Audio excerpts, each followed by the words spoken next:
एक गांव में एक धोबी रहता था। धोबी के पास एक कुत्ता और एक गधा भी रहा करते थे। गधा धोबी के काम में बहुत मदद किया करता था।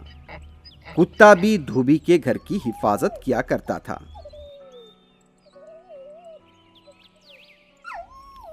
कुछ दिनों बाद रात का सन्नाटा था।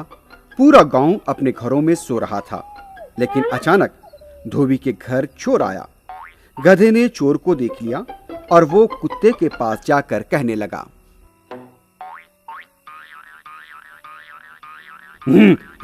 तुमने चोर को देखा था, फिर तुमने क्यों नहीं भौंका?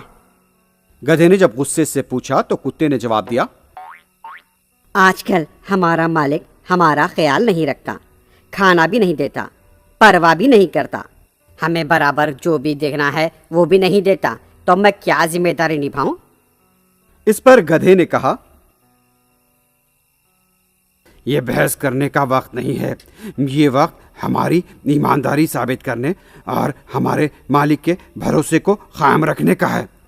लेकिन कुत्ता गधे की बात से मुतमईन नहीं हुआ और वो गधे की बात नजरअंदाज करके खामोश बैठ गया।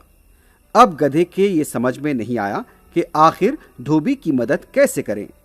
आखिर गधा जोर से चीखने लगा। गधे की चीख सुनकर चोर भाग गया।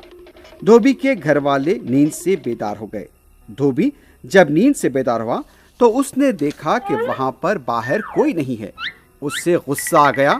बिला वजह सबको नींद से बेदार करने और शोर मचाने पर उसने गधे को लाठियों से खूब पीटा। तभी गधे को एहसास हुआ कि सबको अपनी जिम्मेदारी निभानी चाहिए, दूसरों की नहीं।